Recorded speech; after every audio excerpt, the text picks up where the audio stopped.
मैं भगवान विष्णु का पुत्र नारायण का वंशज हूँ और शस्त्रधारी के वंशज है, 4 वेद को जानने वाले वेदज्ञ के वंशज हैं। हम जनेऊ पहनते हैं, हम कोई जो है करधन नहीं पहनते हैं। पिछड़े के बेटा जो है मुलायम सिंह यादव, अखिलेश यादव विधायक मुख्यमंत्री बन गए, और राजभर कब बनेगा?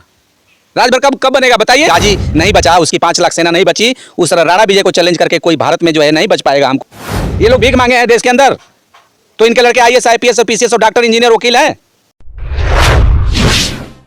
माननीय राजनाथ सिंह जी लिखते हैं कि उत्तर प्रदेश में महाराजा सुहेलदेव का इतिहास में वही स्थान है जो महाराणा प्रताप जी एवं शिवाजी का है। उन्होंने राजभर समाज को कहा कि यह पराक्रमी और जाति और स्वाभिमानी जाति है। राजभरों ने अपनी कुर्बानी देकर भारत की महान संस्कृति और देश की रक्षा किया है। उन्होंने इस समाज में कुछ बुराइयां घर करने लगे हैं। ये बुराइयां क्या पर प्रकाश डाला? उन्होंने ये कहा कि ये जो नशाखोरी है, जुआखोरी है, और तमाम दुर्व्यसन है, अशिक्षा है, गरीबी है, कुपोषण है, तो ये क्यों आ रहा है? इस पर विचार करिए। गलत आप मांग कर रहे हैं। उनको जब अनुसूचित जाति की मांग का कॉपी अखिल भारतीय राजभर संगठन ने दिया तो उन्होंने कहा कि एक शासक जाति, एक क्षत्रिय राजपुत्र जाति को आप लोग SC ST में मांग रहे हैं और याचक की भूमिका में आना चाहते हो। हम शासक की भूमिका में लाना चाहते हैं और आप याचक की भूमिका में आना चाहते हो। माननीय राजनाथ सिंह जी ने शासक बनाने का प्रयास किया, जिसको पकड़े नहीं आज तक राजभर समाज। ये देख लीजिए, तलवार भेंट करते हुए स्वागत करते हुए राजभर समाज की तरफ से जब सुहेलदेव जी का मूर्ति का अनावरण हो रहा था लखनऊ में, आप देख सकते हैं। ये पेपर में भी गजट हुआ था और मैं आपको प्रमाण देता हूँ। राजा सुहेलदेव की विरासत और बसपा से 2-2 हाथ करेगी भाजपा। सुहेलदेव की विरासत पर भाजपा जो है आज खड़ी है, और भगवान श्री रामचंद्र की विरासत पर, जो कि भर जाति के हैं, राजा हैं, क्षत्रिय राजा हैं वो लोग। तो आखिर भर जाति इस बात को क्यों नहीं महसूस करता है कि हम एक शासक जाति हैं, हमें शासन के लिए लड़ना चाहिए? ये ST ST में क्यों जाना चाहता है? इसको 2-2 आरक्षण प्राप्त है, पिछड़े जाति में आरक्षण प्राप्त है 27% का, विमुक्त जाति में 2% का आरक्षण प्राप्त है शैक्षणिक। तो ये क्यों जाकर के भीख मांग रहे हैं SC ST के लिए? बताइए। मैं इस बात का विरोधी हूँ ना। यानी कि ST में जाने के बाद कहीं ना कहीं ये आपका मानना है कि 27% नहीं चला जाएगा और 2% वो भी चला जाएगा आपका। जो विमुक्त जात में जो है वो तो मायावती ने रोक लगा रखा है। अगर अखिलेश मुलायम सिंह जी चाहें तो आज उसको चालू कर सकते हैं, कैबिनेट की बैठक बुलाकर मंजूरी करके आज भी चालू हो जाएगा। लेकिन कुछ लोग तो ये भी मानते हैं कि ST में अगर जाता है तो हमें जो है सुविधाएं मिलेगी। हमें जो है मूर्ख है, महाजाहिल हैं वो, उनको कुछ पता नहीं, अनपढ़ गंवार हैं। उनके लड़के पढ़ेंगे लिखेंगे नहीं तो उनका लड़का कलेक्टर बन जाएगा, उनका लड़का SP बन जाएगा, IG DIG कोतवाल कमिश्नर बन जाएगा। अच्छा। मैं जो बुनियाद की बात कर रहा हूँ इसमें जो है राजभर समाज का हित छिपा हुआ है। देखिए, सुहेलदेव ने की थी हिंदू साम्राज्य की स्थापना। सुहेलदेव जी ने आखिर क्या बात थी जो हिंदू साम्राज्य की स्थापना किए थे? उन्होंने क्यों नहीं चमरिस्तान बनाने के अम्बेडकर की तरह मांग किया? बताइए, क्यों नहीं मांग किया कि हमारा चमरिस्तान बना दिया जाए, हमारा गोंडवाना बना दिया जाए? क्यों नहीं मांग किया? ST बना दिया जाए, SC बना दिया, क्यों नहीं सुहेलदेव जी ने किया? सुहेलदेव जी ने तो हिंदू साम्राज्य की स्थापना किया कि हमारा वंश शासक बनेगा, हम शासक हैं। तो ये समाज तो जाकर के नौकर बनने के लिए परेशान है। इसी समाज के लोग आज भी मानते हैं कि अगर अभी तक जो है हमें कोई सफलता नहीं मिला, कोई जो अधिकार नहीं मिला, तो हम अब तो कम से कम पिछड़े में भी जाकर ST में भी तो जाकर कुछ अधिकार पा पाए। ने लखनऊ में वहाँ बयान दिया था अयोध्या में श्री राम जन्मभूमि के जो है शिलान्यास कार्यक्रम में, सुहेलदेव के राज्य में घरों में नहीं लगते थे ताले। तो सुहेलदेव जी के राज्य में घरों में नहीं ताले लगते थे। उनके वंशज आज भी ईमानदार हैं। ब्रिटिश विद्रोही और मुस्लिम विद्रोही कौम है, क्रिमिनल एक्ट लगा हुआ है इस जाति पर। अंग्रेजों ने मुसलमानों ने भर मारो अभियान चलाया था और हम बर्बाद हो चुके हैं। तो मोदी जी से भी मैं दरखास्त करता हूं कि इतनी ईमानदार कौम को मोदी जी क्यों नहीं इसका आरक्षण बांट दे रहे हैं, वर्गीकरण कर दे रहे हैं पिछड़े जाति में है। तो अगर ऐसा नहीं हो सकता है, ऐसा आपकी मजबूरी है, आपको लगता है कि यादव नाराज हो जाएंगे, कुर्मी नाराज हो जाएंगे, पटेल कोयरी नाराज हो जाएंगे, हमारा वोट बैंक खिसक जाएगा, तो आप राजभर को 10% का जो आरक्षण जो है सामान्य कास्ट में राजभर 1993 तक है, तो फिर से आप सामान्य कास्ट में उसका वो कर दीजिए, बहाल कर दीजिए। OBC से हमारा पंजीकरण रद्द कर दीजिए। अगर आप OBC का वर्गीकरण कर सकते हैं तो स्वागत है, और नहीं कर सकते हैं तो हमें वर्गीकरण को, हमें छोड़िए वर्गीकरण का झगड़ा। आप मत नाराज करिए, आप किसी को मत वोट बैंक खराब करिए, आप हमारा 10% आरक्षण में इंक्लूड कर दीजिए, क्योंकि 1993 तक तो हम क्षत्रिय रहे हैं। हम तो आप कैसे हो गए, हम गौड़ हो गए? 1993 के बाद हम गौड़ हो गए, हम जो है पासी हो गए, हम दुसाद हो गए, हम खट्टिक हो गए? बताइए। कुछ लोग का ये भी मानना है कि हम OBC में क्यों हैं, अगर क्षत्रिय है तो हमें जनरल में होना चाहिए। लेकिन कुछ लोग का ये भी मानना है। बहुत बढ़िया सवाल आपका है। मैं आपको बार बार उदाहरण दे रहा हूं कि भगवान श्री रामचंद्र जी तो क्षत्रिय राजा थे ना जी। तो भर के पूर्वज बताया है ना, सुप्रीम कोर्ट ने भगवान श्री रामचंद्र जी को वेद पुराण बता रहा है ना, प्रचलित किंवदंती और पुरातत्व साक्ष्यों के अनुसार भगवान श्री राम भर जाति के पूर्वज। तो भगवान श्री राम जी क्षत्रिय थे, तो उन्होंने याचना नहीं किया रावण से अपनी पत्नी को प्राप्त करने के लिए, जिस तरह ये लोग याचना कर रहे हैं आरक्षण को प्राप्त करने के लिए। उन्होंने लड़ा ना उसके लिए। एक दलित समाज को ज्ञान आ गया, अंबेडकर को अपना आदर्श मान करके और कांसीराम को नेता मान करके और लड़ाई लड़ करके उत्तर प्रदेश का शासन की बागडोर संभाल लिया। और एक शासक वर्ग जो है आज भी जो है जमीन पर नाक रगड़ रहा है 2% के एसटी आरक्षण करने के लिए, दलित बनने के लिए। ये तो धिक्कार है इनके जो है क्षत्रिय वंश में पैदा होने पर, इन राजभरों को।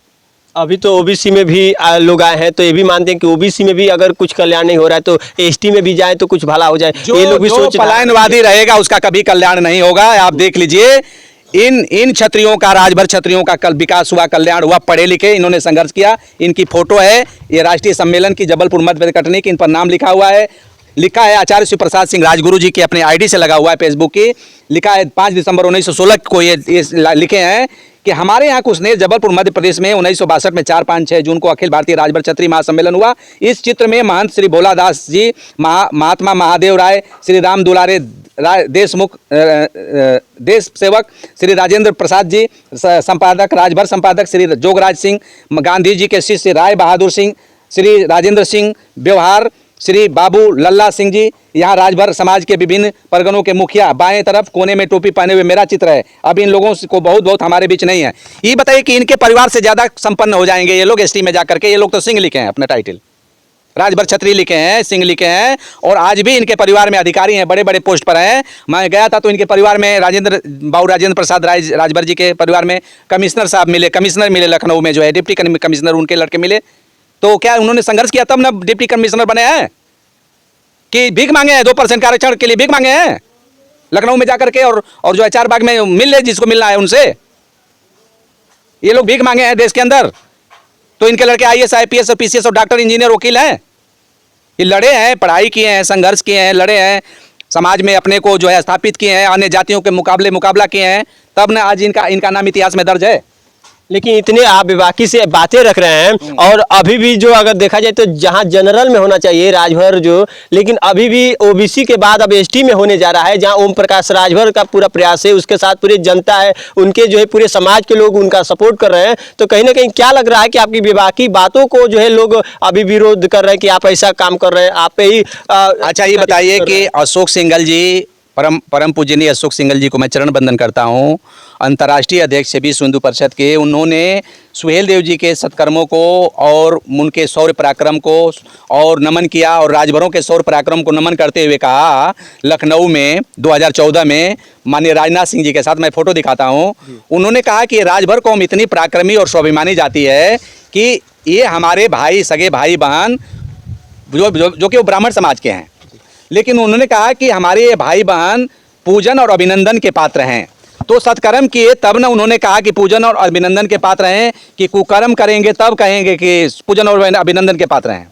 यानी कि आपकी बातों से एक बात खुलासा हो रहा है कि जहां ओबीसी में राजभरों का जो है ये दर्जा प्राप्त है, इनका यह प्रयास है, इनकी जो है बातों, इनके जो है पूरे सबूत से यह एक जो है खबर आ रही है, और जो खुलासा हो रहा है कि जो ओबीसी से जो है राजभरों का जो है ऊंचे लेवल पे जो है इनका प्रयास है। इनकी बेबाकी भी बता रही है आवाज़ की ऊंचे लेवल पे जो है इनका जो है मत है। प्रयास ही नहीं है, मैं 2 प्रांतों में लागू करवा दिया हूँ सवर्ण आरक्षण। आप देख लीजिए, जिसको भ्रम हो, ये सर्टिफिकेट है, पंजाब में हमने लागू करवाया, EWS भारत सरकार की मोहर लगी हुई है, और हमने गुजरात प्रांत में लागू करवा दिया है। यूपी में भी अगर राजभर समाज संस्तुति देगा तो हम उसके लिए प्रयास करेंगे। हमने चिट्ठी लगाई है भारत सरकार को, चिट्ठी का भी ये प्रारूप है। भारत सरकार मानती है कि आप क्षत्रिय हैं, सुप्रीम कोर्ट मानता है कि आप क्षत्रिय राजपूत हैं, सारी चीजें हैं। अगर राजभर ओबीसी में वर्गीकरण हो जाता है, राजभरों को मिल जाता है अलग से आरक्षण, हम 4% हैं उत्तर प्रदेश में, पूर्वांचल में 18% हैं, अगर हमारा मिल जाता है आरक्षण तो हमें कोई एतराज नहीं है। अगर नहीं मिल सकता, नहीं दे सकते, इनकी कोई मजबूरी है, तो सीधे हमारा ओबीसी से नोटिफिकेशन रद्द करके और केंद्र सरकार जो है क्या करे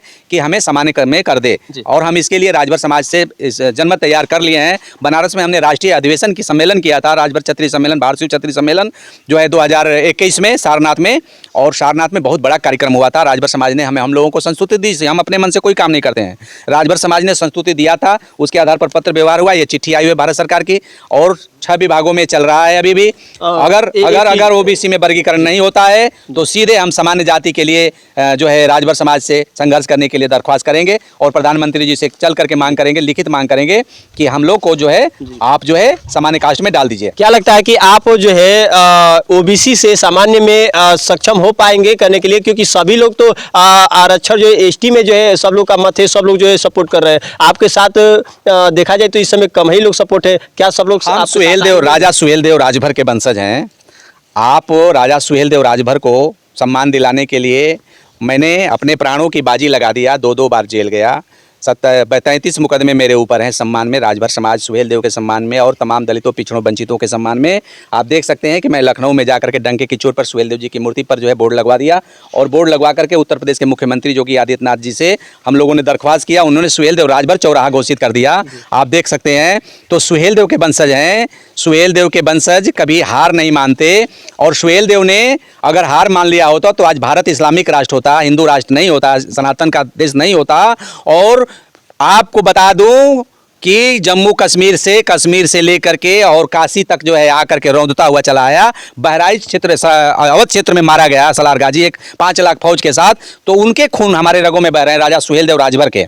और कोई हमको चैलेंज कर देगा और चैलेंज करके बच जाएगा, ये सवाल ही नहीं उठता है। जिस तरह सुहेलदेव को चैलेंज करके गाजी नहीं बचा, उसकी 5 लाख सेना नहीं बची, उस तरह राणा विजय को चैलेंज करके कोई भारत में जो है नहीं बच पाएगा, हमको जो है डाउन नहीं कर पाएगा। क्योंकि इतिहास की विरासत हमारे पास इतनी है कि योगी आदित्यनाथ जी महाराज, जो कि हम लोग के वंश से ताल्लुक रखते हैं, सूर्यवंशी क्षत्रिय हैं, योगी आदित्यनाथ जी ने शपथ ग्रहण किया था सुहेलदेव जी की फोटो लगा के, और शासक बनाना चाहते हैं सुहेलदेव जी राजभर समाज को। राजभर समाज को अभी ज्ञान नहीं आ रहा है, तो ज्ञान के लिए हमने महाराजा अनंत राय को बुलाया काशी में, और आज राज्यसभा सांसद हैं तो ज्ञान दे रहे हैं। हम लोग भी उनके ज्ञान को लेकर के ज्ञान बांट रहे हैं, और जो चाहते हैं वैसा हम करेंगे। क्योंकि उन्होंने कहा कि इस उत्तर प्रदेश किसका है, हमने जवाब दिया उत्तर प्रदेश राजभरों की विरासत है, राजभरों की बपौती है। जैसे आपने देखा कि सुहेलदेव की विरासत है, तो राजभरों की विरासत है, तो राजभर का बेटा को मुख्यमंत्री बनना चाहिए ना, उत्तर प्रदेश में शासक बनना चाहिए ना। दलित की बेटी मुख्यमंत्री मायावती शासक बन गई, और पिछड़े के बेटा जो है मुलायम सिंह यादव, अखिलेश यादव विधायक मुख्यमंत्री बन गए, और राजभर कब बनेगा? राजभर कब बनेगा बताइए? क्या वजह है कि अभी नहीं बना, वजह क्या? ओम प्रकाश राजभर जैसे दलाल पैदा हुए हैं, अनिल राजभर जैसे दलाल पैदा हुए हैं, तमाम नेता दलाल पैदा हुए हैं राजभर समाज के। अगर नेता पैदा हो जाए तो मैं चैलेंज करता हूं कि चलो पिछड़े वर्ग का वर्गीकरण कराओ, पिछड़े वर्ग के आरक्षण में वर्गीकरण कराओ। विधानसभा में 5 विधायक हो, 4 विधायक और 1 MLC विधायक। अनिल राजभर मंत्री हैं, ओम प्रकाश राजभर जौराबाद से हम लोगों ने विधायक बनवाया है, विधायक हैं। कमलकांत राजभर आजमगढ़ से विधायक हैं, सुखदेव जी के सुपुत्र जो है हमारे जो है समाज के अंबेडकर नगर के जो है रामचल राजभर विधायक हैं अकबरपुर सीट से। और MLC जो है फूलपुर के रहने वाले हमारे मित्र जो है रामसूरत राजभर MLC हैं। 5 ठो हैं विधायक। अगर आपके अंदर थोड़ा भी राजभर समाज के प्रति दर्द है, राजभर समाज के प्रति पीड़ा है, तो विधानसभा में उठाओ और कहो कि राजभर समाज के आरक्षण का वर्गीकरण करो।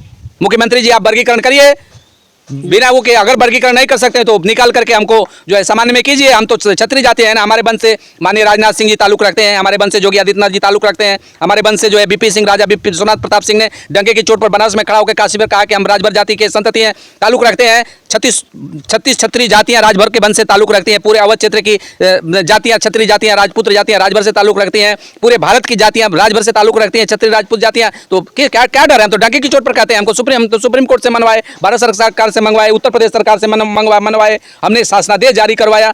हम लोग तो कोई डर के थोड़ी बात करते हैं, चूल्हे में थोड़ी बात करते हैं। लेकिन आप तो इतने जो है जो बातें कर रहे हैं, लेकिन जिन लोगों का नाम लिए वो लोग तो ST में ही राजभरों को जो है सम्मिलित करने के लिए लगे हुए हैं। राजनीति को अगर वो लोग समझ जाएं तो ठीक है, नहीं तो मटिया मेट करके रख दूंगा। आप अकेले, वो लोग पूरे लोग एक साथ जो है ST में जो है सम्मिलित करने के लिए अकेले अर्जुन ने कृष्ण भगवान सारथी बने, हमारे कृष्ण भगवान राजा अनंत राय हैं, सारथी बने हैं। अकेले मारूंगा कि विदा के रख दूंगा। जिस तरह महाभारत में विदा के रख दिया था अर्जुन, उसी तरह इनको विदा के रख दूंगा। ये कौरव दल में आए हैं जो अन्याय और अधर्म की राजनीति करने। धर्म की राजनीति पर मैं खड़ा हूं। मैं भगवान विष्णु का पुत्र नारायण का वंशज हूं, और शस्त्रधारी के वंशज है। 4 वेद को जानने वाले वेदज्ञ के वंशज हैं। हम जनेऊ पहनते हैं, हम कोई जो है करदन नहीं पहनते हैं कि फेंक करके जनेऊ को करदन पहन लिए हैं, हम जनेऊ पहनते हैं। लेकिन संभव कैसे है? आखिरकार यही जो है महाराजा सुहेलदेव राजभर के वंशज भी जो है राजभर जो कहलाते हैं, वो लोग भी तो उन्हीं का साथ दे रहे हैं। इस लोकतंत्र में सभी संभव है। हमारे यहाँ टेलीफोन लगातार आ रहा है, समर्थन प्रधानों का, क्षेत्र पंचायत सदस्यों का, जिला पंचायत सदस्य, ब्लॉक प्रमुख, पढ़े लिखे लोग, वकील, डॉक्टर, मास्टर, इंजीनियर, सबका जो है मेरे पास, प्रोफेसर, सबका आ रहा है। और भारतीय राजनीति आज के तारीख में राजभरों पर ध्रुवीकरण हो रहा है। उत्तर प्रदेश की राजनीति ध्रुवीकरण हो रहा है, और उत्तर प्रदेश में राजभर के बेटे को शासक बनाने के लिए हमने संकल्प लिया है, भीख मांगने के लिए नहीं। मैं सुहेलदेव राजभर का वंशज, राजा वीर सेन राजभर का वंशज हूँ। आरक्षण तो हमारा है ही है, आरक्षण तो जन्मसिद्ध अधिकार है, वो तो संवैधानिक चीज है, वो तो है ही है, वो तो देना ही पड़ेगा, वो तो है ही है।